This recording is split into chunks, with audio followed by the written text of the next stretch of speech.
Storytime with Crystal Whimsey.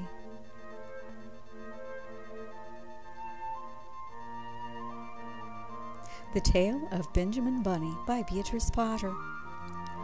One morning, a little rabbit sat on a bank.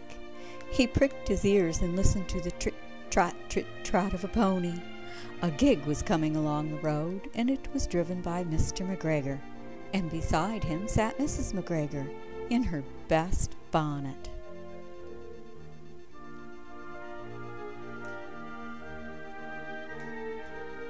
As soon as they had passed, little Benjamin Bunny slid down into the road and set off with a hop, skip, and a jump to call upon his relations who lived in the wood at the back of Mr. McGregor's garden.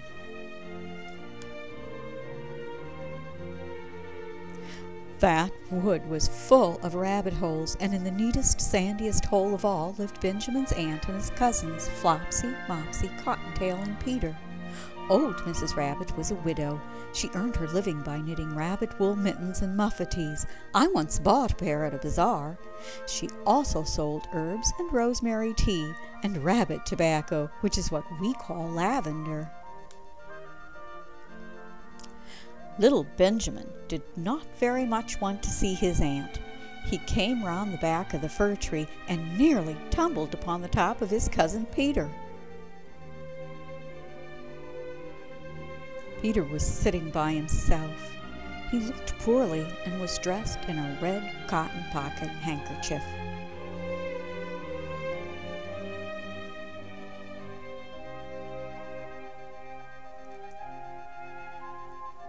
"Peter," said little Benjamin in a whisper, "who has got your clothes?" Peter replied, "The scarecrow in Mr. McGregor's garden," and described how he had been chased about the garden and had dropped his shoes and coat. Little Benjamin sat down beside his cousin and assured him that Mr. McGregor had gone out in a gig, and Mrs. McGregor also, and certainly for the day because she was wearing her best bonnet. Peter said he hoped that it would rain. At this point, old Mrs. Rabbit's voice was heard inside the rabbit hole, crying, "Cottontail, Cottontail, fetch some more chamomile." Peter said he thought he might feel better if he went for a walk. They went away hand in hand and got upon the flat top of the wall at the bottom of the wood. From here they looked down into Mr. McGregor's garden. Peter's coat and shoes were plainly to be seen upon the scarecrow, topped with an old tam-o'-shanter of Mr. McGregor's.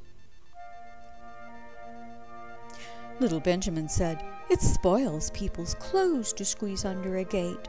The proper way to get in is to climb down a pear tree."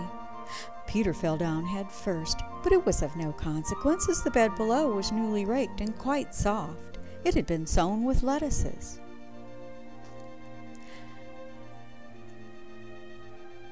They left a great many odd little footmarks all over the bed, especially little Benjamin, who was wearing clogs.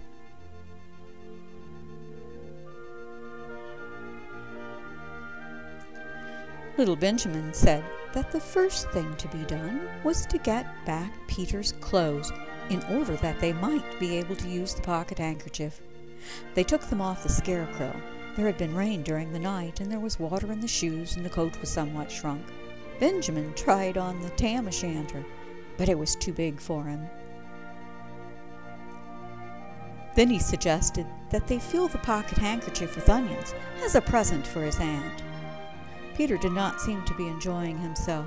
He kept hearing noises.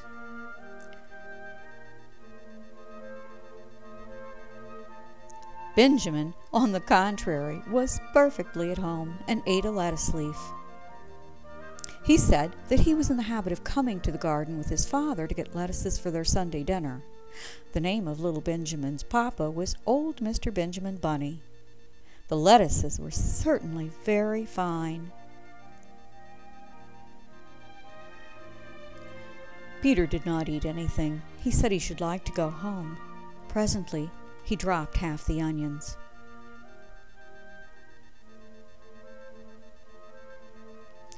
Little Benjamin said that it was not possible to get back up the pear tree with a load of vegetables.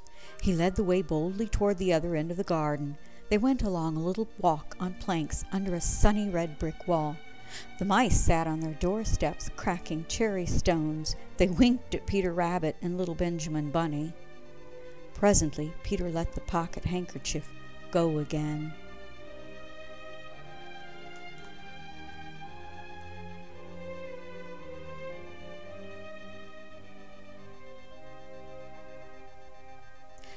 They got amongst flower pots and frames and tubs.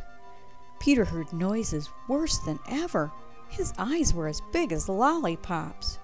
He was a step or two in front of his cousin when he suddenly stopped.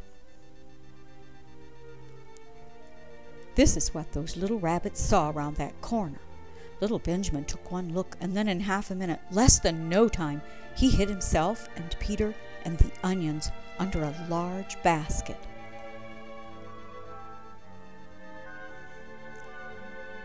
The cat got up and stretched herself and came and sniffed at the basket. Perhaps she liked the smell of onions. Anyway, she sat down on top of the basket. She sat there for 5 hours.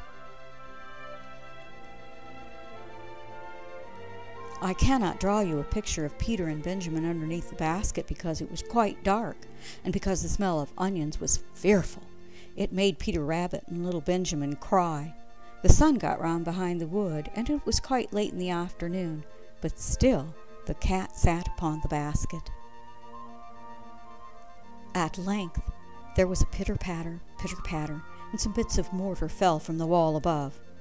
The cat looked up and saw old Mr. Benjamin Bunny prancing along the top of the wall of the upper terrace.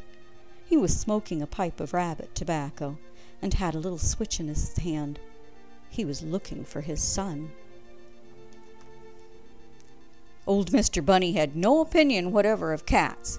He took a tremendous jump off the top of the wall and onto the top of the cat, and cuffed it off the basket and kicked it into the greenhouse, scratching off a handful of fur. The cat was much too surprised to scratch back. When old Mr. Bunny had driven the cat into the greenhouse, he locked the door. Then he came back to the basket and took out his son Benjamin by the ears and whipped him with a little switch. Then he took out his nephew Peter. Then he took out the handkerchief of onions and marched out of the garden. When Mr. McGregor returned about half an hour later, he observed several things which perplexed him. It looked as though some person had been walking all over the garden in a pair of clogs, only the footmarks were too ridiculously little. Also, he could not understand how the cat could have managed to shut herself up inside the greenhouse, locking the door upon the outside. When Peter got home, his mother forgave him because he was so glad to see that he had found his shoes and coat. Cottontail and Peter folded up the pocket handkerchief, and old Mrs. Rabbit strung up the onions and hung them from the ceiling with the bunches of herbs and the rabbit tobacco.